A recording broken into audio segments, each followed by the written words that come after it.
Namaste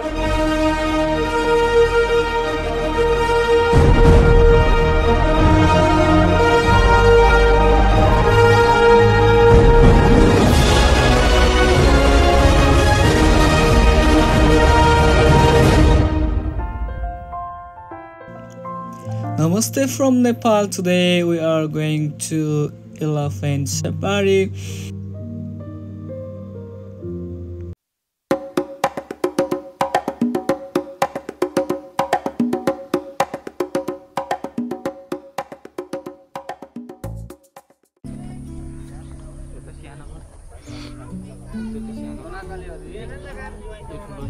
Manakali hatti आयो यहाँ Manakali Pinky काली हत्ती आयो ल सोनाकाली त्यो हो यो पिंकी काली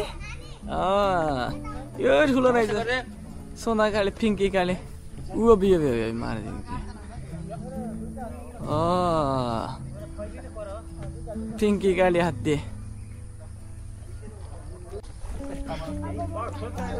यो चाहिँ हात्ती चढ्ने कार्यक्रम चाहिँ अब भइरहेको 4 जना चढ्ने हात्ती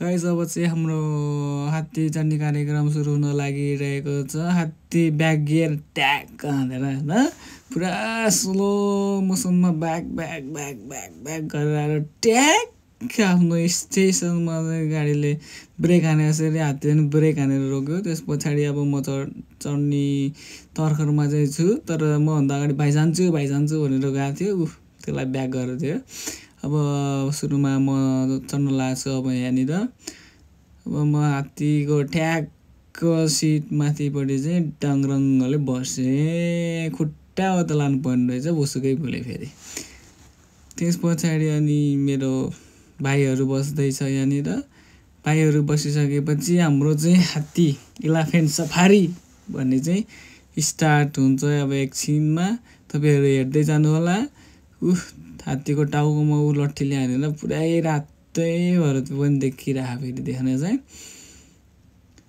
अब हामी यो इलेफेन्ट सफारी गरेको सब भिडियोहरु चाहिँ तपाईहरुलाई देखाउने कोसिस गर्ने छौं है त हामी चढिसकेपछि चाहिँ अब यसरी हामी उता जाँदैछौं यहाँ अलि अगाडिपटि टिकट काट्ने ठाउँ छ त्यो त्यहाँ गएर हामीले त्यो परमिसन वन कार्यालयबाट चाहिँ परमिसन लिइसकेपछि हामी चाहिँ ठ्याक्क जंगलतर्फ प्रस्थान हुन्छ यहाँनिर चाहिँ टिकट लिने ठाउँ हो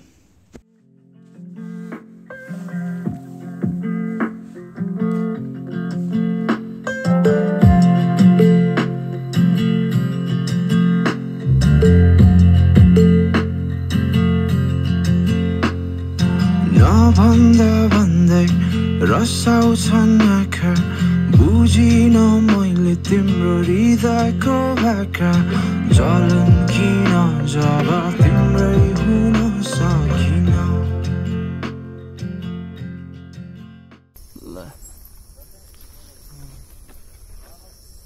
ल कति हान्छौँ देखिस् यहाँ मैले त मैले देखेँ होइन मैले यसो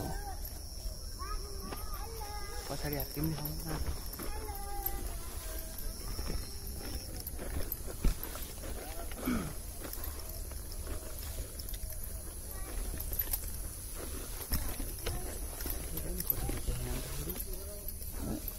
मर्यो आइला यस्तै हो पारिने रहेछ क्या पारी लान्न रहेछ कहाँको पारी जानु मन लाग्छ है पारी हुन्छ ठुलो जङ्गल हाम्रो घरतिर जानु मन लाग्यो क्या यहाँ चढ्ने जग्गा पुग्नु कहाँ भएको जान्छु कति एक दिन त लाग्छ होला त्यहाँ पुग्नु त है बाघहरू पनि देखिन्थ्यो त्यहाँ गए त गाइस हामी चाहिँ खोलाको छेउछेउ इलेफेन्ट सफारी गर्दै हिँडिरहेका छौँ। अब चाहिँ हामी तपाईँहरूलाई सकेसम्म यो खोलामा रहेको गोहीहरू देखाउने प्रयास भने अवश्य पनि गर्नेछौँ, तर पानी धमिलो भएको कारणले गर्दा गोहीहरू देखिनको लागि सायद असम्भव नै होला। तैपनि हामी प्रयास भने जारी राख्नेछौँ। हाम्रो ड्राइभर दाइले पुरा हात्तीको कानमा पुरा एक्सिलेटर दबाइरहनु भएको छ। सकेसम्म हामी काठको ढुङ्गा अलिकता त देखाएका छौँ, तर पनि हाम्रो मेन उद्देश्य भनेको चाहिँ हामी तपाईँहरूलाई यो खोलामा रहेको केही गोही क्रोकोडाइल भने देखाउने कोसिस अवश्य पनि गर्नेछौँ। गाइस, यहाँ चाहिँ पानी फोहोर भएको कारणले गर्दा गोही देखाउनलाई अलिक गाह्रो परेको छ। त्यही पनि हामी तपाईँहरूलाई काठको ढुङ्गा देखाएर चाहिँ मनोरञ्जन गराउने कोसिस भने अवश्य पनि गरिराखेका छौँ। सकेसम्म हाम्रो उद्देश्य भनेको गोही देखाउने, इङ्ग्लिसमा क्रोकोडाइल। आइच मारे मोराले इङ्ग्लिस पनि ठोक्यो है बिचमा भने चाहिँ। त्यस पछाडि यो काठको ढुङ्गाहरू चाहिँ हामीले देखाइरहेका छौँ। यो काठको ढुङ्गा चाहिँ माथि होटलबाट चाहिँ यो के भन्छ बोटिङ भन्दो रहेछ इङ्ग्लिसमा, बोटिङ गरेर चाहिँ गेस्टहरूलाई तलसम्म पुर्याउने काम गर्दो रहेछ। त्यस पछाडि फर्किने क्रममा चाहिँ बाँसले धगाल्दै चाहिँ माथि आउने क्रम चाहिँ हाम्रो ढुङ्गा चलाउने दाइहरू, खोलाको ढुङ्गाको पाइलटहरूले चाहिँ यसरी गर्नुभएको छ। अब यो काम गर्दा फेरि साह्रै नै गाह्रो जस्तो देखिएको छ, तर कस्तो हुन्छ भनेर म पनि एउटा ढुङ्गा चलाउने मान्छे भएको हुनाले काम चाहिँ गाह्रो नै छ, तर पनि नसकिने भन्ने चाहिँ छैन है त। हेर्दै गर्नु आयो यही भन्नु छैन। हात्ती चढियो फर्स्ट टाइम होइन, घाम आँखा परेको छ, एकदमै रमाइलो भइरहेछ। हात्तीले चाहिँ नलडाइदियोस् भन्ने कुरो हो। खुल्ला रहेछ क्या, खालि जङ्गलभित्र गइयो। ओह गइन् न, हेर्नु चल्यो यताको।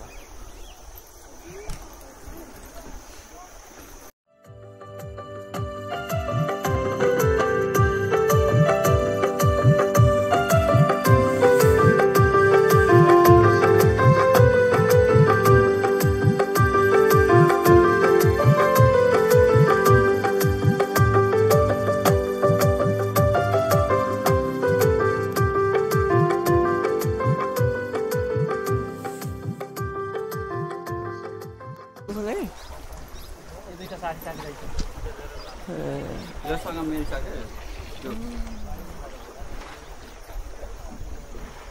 अब सानैदेखि अब त्यसले देखेको यसलाई अनि 12 वर्ष हो, कति वर्ष थियो ल्याउँदै फेरि। कति वर्ष भयो अहिले त? अहिले यस्तै होला 30 नभए, तर 30 त अब मलाई साउले भन्दा थियो, 20 पुग्यो होला। यो नि यो जेठो होला, त्यो त बुढी भइसक्यो। केटी हो यो? सबै केटी नै। कुनैको दाना हुन्छ, कुनैको हुँदैन कि देख्ने दास। एग्रेसिभ चाँडो रहेछ भाइ, दुइटा भनेको त्यहाँ चाँडो रहेछ। गाइस, अब हामी चाहिँ जङ्गलभित्र छिरिसकेको अवस्था छ। हामी चाहिँ अब गैँडा, बाघ, केही चराचुरुङ्गीहरू देखिन्छ कि भन्ने आशमा चाहिँ हामी हात्तीमाथि चढेर पुरा आँखा तन्काई चाहिँ हेरिरहेको छौँ। तर अहिलेसम्म चाहिँ हामीले जङ्गलभित्र खासै केही नदेखिरहेको अवस्था छ। उताबाट घामको लाइट परिरहेको बिस्तारै आँखामा, तर पनि हामी चाहिँ आँखा तन्काउनलाई भने फिटिक्कै छोडेको चाहिँ छैन है त। यो हात्ती चाहिँ एकदम बिस्तारै हिँडिरहेको अवस्था छ, तर हामी चाहिँ जङ्गलमा रहेको उहरू हेर्ने कोसिस गर्दैछौँ। अब हामी केही समयमा चाहिँ हामीले जरायो चाहिँ देख्छौँ। यहाँनिर चाहिँ जरायोहरू छ। मैले तपाईँलाई क्यामेरामा चाहिँ देखाउन खोजिरहेको थिएँ, तर जरायोहरू हामीभन्दा चाहिँ अलिक टाढै भएको हुनाले हामी त्यहाँ गयो भने चराहरू भाग्ने र अरू गेस्टहरूले देख्न पाउने भएको हुनाले हामी चराएको नजिकसम्म चाहिँ जान सकेनौँ। त्यसै कारणले यहाँबाट मैले तपाईँहरूलाई चरायो देखाउने कोसिस पनि अवश्य गरेको थिएँ, तर यो क्यामेरामा त्यो चरायो कैद हुन नसकेकोमा क्षमा चाहन्छौँ। तर पनि हामी अवश्य तपाईँहरूलाई देखिएको कुराहरू पनि अवश्य देखाउने कोसिस पनि गर्दैछौँ। यहाँ यो चरायो हेर्ने हात्तीहरू 4-5वटा छ, त्यसमा चाहिँ मान्छेहरू नि थुप्रैजना हुनुहुन्छ।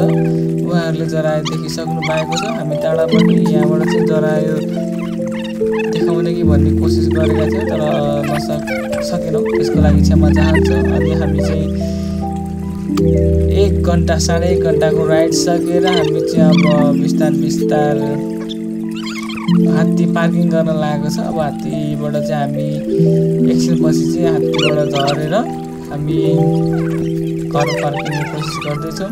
हाम्रो 1.5 घन्टा एलिफेन्ट सफारी चाहिँ समग्रमा भन्नुपर्दा वन जङ्गल चितवन राष्ट्रिय निकुञ्जको जनावरहरू खासै नदेखे तापनि हाम्रो 1.5 घन्टाको एलिफेन्ट राइड चाहिँ एकदम राम्रो भयो। हाम्रो ड्राइभर चाहिँ राम्रो हुनुहुन्थ्यो। उहाँले जङ्गलको बारेमा बताउँदै बिस्तारै हामीलाई चाहिँ यो 1.5 घन्टाको ट्रिप चाहिँ सकाइदिनु भएको छ बिस्तारै। अब त्यस पछाडि हामी